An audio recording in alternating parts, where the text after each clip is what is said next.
So, what is this book all about? Basically, one of the most important components of it is water. And in this case, I call it the water of wisdom.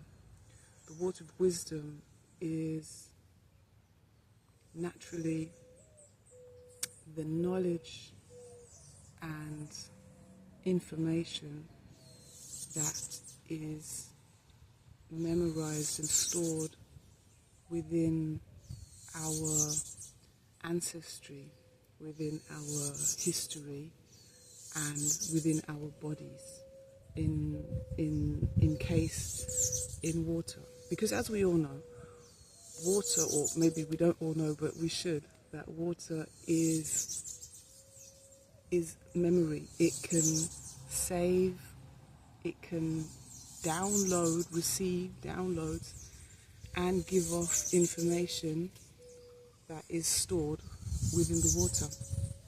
And water is so unknown. We don't really know what it is.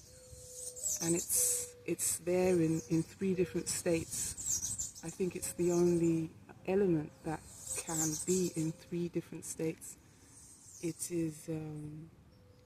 It means life, and we're also on a water planet. Water is the most ancient element. It's been around.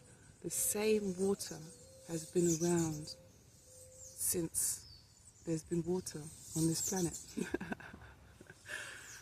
So imagine all the data that is within these waters, and we're made of water to 70, 80 or more percent. So it only makes sense that there is data information in the water that we carry within us. So the story hinges on an ancient, unknown, lost to us civilization that knew this, and they were able to consciously store certain information that they wanted to store in water, and this purified water, within a ceremony, they passed it on to their people, the shamans in this case. So that's what I wanted to say about water. Also, that ancient peoples, they passed it on to their descendants who carried it. And in the book 9 Lives, these descendants, they carry it into the future. And in the future, there's hardly any water, any clean drinking water left, because it's all been polluted, and it's been made undrinkable.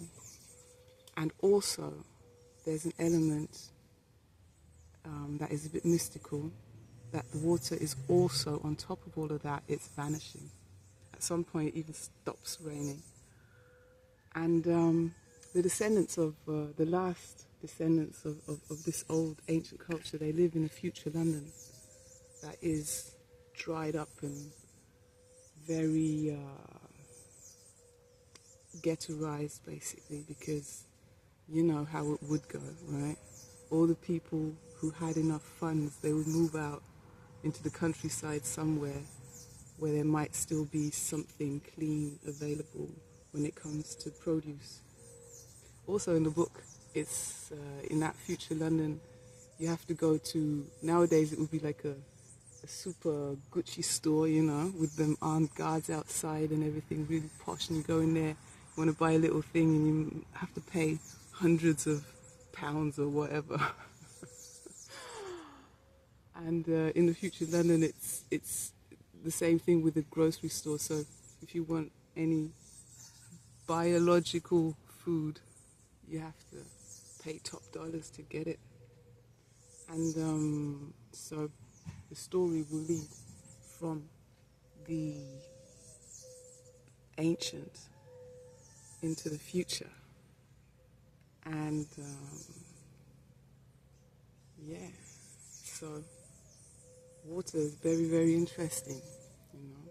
You can check out the Japanese professor, Mr. Emoto, I think it was. Check that out, because if you need some scientific backing, that's where you get it. Yeah, that's where you can get a lot of information that everybody should know. It's all about knowledge of self. Know thyself. It's the only knowledge that you can really acquire and apply. So take a deep dive into these waters and you'll see that. I wanted to say, you know, that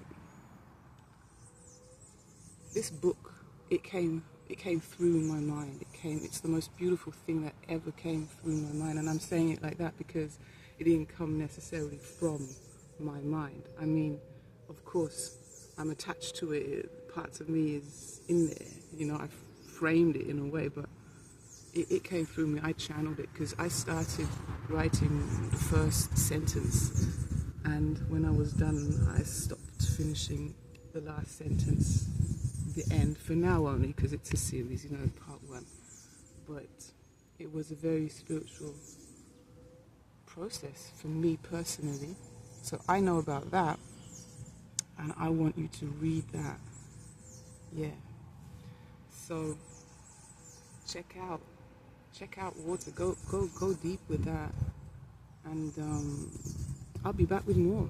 I'll be back with more about stuff that is in my book, and I'm hoping to spark your interest so that you will click on the links, get the book, spread the book, read the book, read it to your kids, read it to your friends, read it, make a book club, put it in a book club, and just see if that might, you know, inspire you to take it from there, because I think that would be wonderful. That's what I would love to see happen.